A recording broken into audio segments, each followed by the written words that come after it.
नमस्कार साथियों, स्वागत है एक बार पुनः आपके अपने YouTube चैनल योग ज्ञान पर। हमारा शरीर अनेक ऑर्गन से मिलकर बना है, अनेक अंगों से मिलकर बना है और जब हमारा टेंडेंसी है कि हम सिर्फ अपने हृदय पर ध्यान देते हैं, दिल पर ध्यान देते हैं कि हमारे हृदय बहुत इंपॉर्टेंट है हमारे जीवन को सही रूप से चलाने के लिए, लेकिन ऐसा नहीं है। आपके शरीर के प्रत्येक अंग आपके लिए महत्वपूर्ण रोल अदा करते हैं आपको हेल्दी वेल्दी बनाने में। तो इसी संदर्भ में आज मैं शरीर के एक ऐसे अंग के बारे में बताने जा रहा हूं जो आपके शरीर में बहुत महत्वपूर्ण है, जिसका नाम हम वृक्क बोलते हैं। इंग्लिश में हम इसे किडनी बोलते हैं। किडनी आम लोग की भाषा है, इसलिए हम इसी का प्रयोग करेंगे। वृक्क हिंदी में इसे बोला जाता है। तो किडनी हमारे शरीर में फिल्ट्रेशन का काम करती है। शरीर में जो भी ताजे पदार्थ हैं, जो भी अवशिष्ट पदार्थ हैं, जो भी अनवांटेड एलिमेंट्स हैं, उनको हमारे शरीर से अलग करने का जो कार्य करता है वो हमारी किडनी करती है। शरीर का महत्वपूर्ण अंग होने के कारण यह हमारी नैतिक धर्म है, हमारा नैतिक कर्तव्य है कि हम इसका ध्यान रखें। लेकिन मानव इसका ध्यान नहीं रख पा रहा है। जैसा कि हम रिपोर्ट रिसर्च के आधार पर यह देख रहे हैं कि मानव डेवलप तो हो रहा है, लेकिन वह अपने शरीर के प्रति, अपने हेल्थ के प्रति पूरा नेगेटिव होता जा रहा है, नकारात्मक हो जा रहा है। पैसे विकास की होड़ में वह अपने जीवन को अच्छा नहीं कर पा रहा है। वृक्क के विषय में भी यह संदर्भ देखने को मिलता है कि रिसर्च बहुत हुई है, बहुत ज़्यादा रिसर्च हुई है इस विषय में कि किडनी को ठीक कैसे रखा जाए, लेकिन अभी तक हम उस अपर स्टेज में नहीं पहुँचे हैं कि हम अपने किडनी के डिजीजेस से अपने आप को उभारे कैसे। एक रिसर्च का डेटा आपके सामने रखता हूँ कि 77% लोग ऐसे होते हैं जो किडनी डिजीज से हैं और वो डायलिसिस पे आ जाते हैं। 77%, मान लीजिए कि हर 10 में से 7 व्यक्ति जो किडनी डिजीज से ग्रसित है वह डायलिसिस लेता है। और डायलिसिस कोई परमानेंट उपचार नहीं है, परमानेंट क्योर नहीं है। आप डायलिसिस को रेगुलर लेना पड़ेगा और एक दिन ऐसा आएगा कि आपकी किडनी खराब हो जाती है। तो डायलिसिस इसका परमानेंट क्योर नहीं है, परमानेंट ट्रीटमेंट नहीं है। जैसा कि 23% ऐसे लोग हैं जो रीनल ट्रांसप्लांट की तरफ जाते हैं, अर्थात अपनी किडनी को ट्रांसप्लांट कराते हैं। और एक डेटा बहुत चौंकाने वाला इसमें आया, महिलाओं में कम किडनी डिजीजेस होती हैं जबकि पुरुषों में ज़्यादा होती हैं। पुरुषों में इसका रेशियो लगभग 70-30 का होता है कि अगर 10 हमारे ऐसे साधक, हमारे ऐसे स्वास्थ्य साधक, हमारे ऐसे श्रोता जो मेरे चैनल से जुड़े हुए हैं या जो मुझे सुन रहे हैं, ऐसे लोग जिनमें 10 लोगों में से 7 पुरुष होंगे जो किडनी रोग से ग्रसित होंगे और 3 ऐसे होंगे जो महिलाएं होंगी। ऐसा रेशियो देखने को मिला है रिसर्च के माध्यम से। इसके पीछे बहुत ऐसे काज हैं, बहुत ऐसी चिंताएं हैं जो हम लेते रहते हैं। हम अपने स्ट्रेस के कारण अपनी किडनी को खराब करते हुए चले जाते हैं।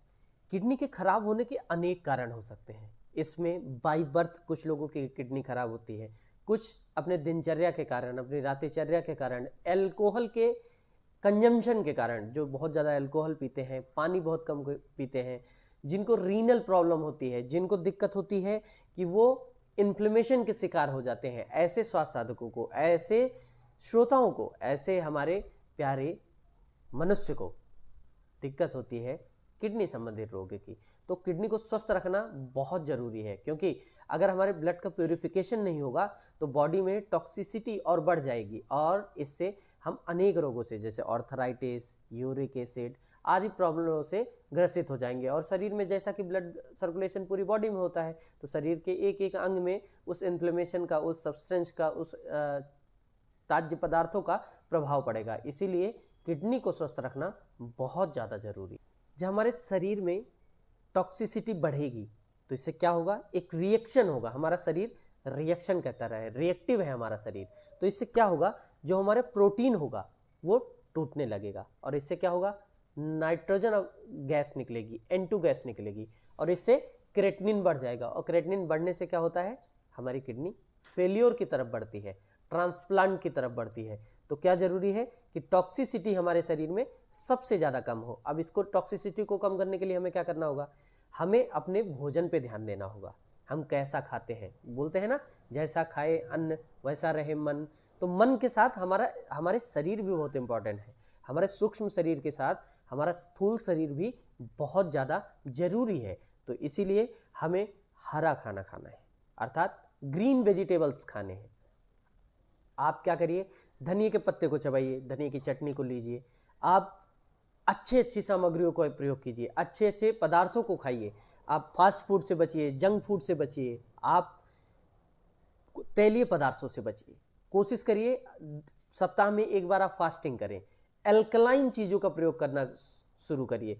बोला, रिसर्च ऐसा बोलती है कि हमारी बॉडी जितनी एल्कलाइन रहेगी उतना ज़्यादा हम स्वस्थ रहेंगे। तो एल्कलाइन चीज़ें कैसे होंगी? खीरा, करेला, टमाटर, टिंडा, तोरी, आज इन चीज़ों का जब आप प्रयोग करते हैं तो आप अपनी किडनी को हेल्दी रखते हैं और आपकी किडनी अच्छे से वर्क करती है। बीच बीच में आप टेस्ट भी कराइए करिए, अपने किडनी फंक्शन टेस्ट कराइए, अपनी बॉडी का टेस्ट कराते रहिए। जो भी आपको समस्याएं आती हैं उसका उपचार लेने का माध्यम लीजिए, लेकिन उपचार एलोपैथी चिकित्सा से नहीं।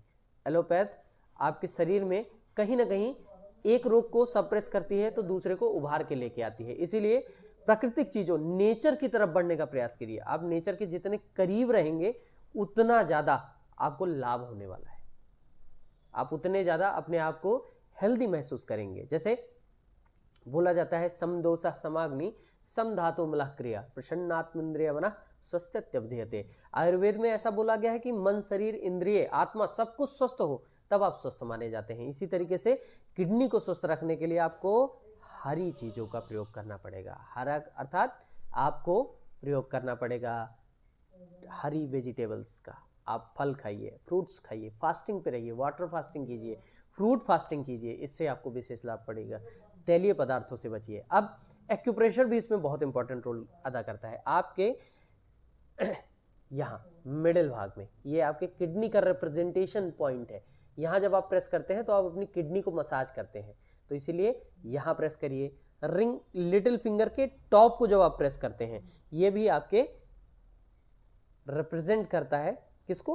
किडनी को। इसलिए यहाँ और यहाँ जब आप प्राणायाम करते हैं या खाली बैठते हैं तो आप इस पॉइंट को प्रेस करके भी अपनी किडनी को की हेल्थ को चेक कर सकते हैं। अगर पेन ज़्यादा है मतलब कोई दिक्कत चल रही है, और इसको प्रेस करिए, इससे विशेष लाभ होगा आपको। इस तरीके से आप अपने किडनी को स्वस्थ रखने में मदद प्रदान कर सकते हैं। इसके साथ साथ आप क्या करिए, जो भोजन होता है उसको अच्छे से पका के खाया करिए।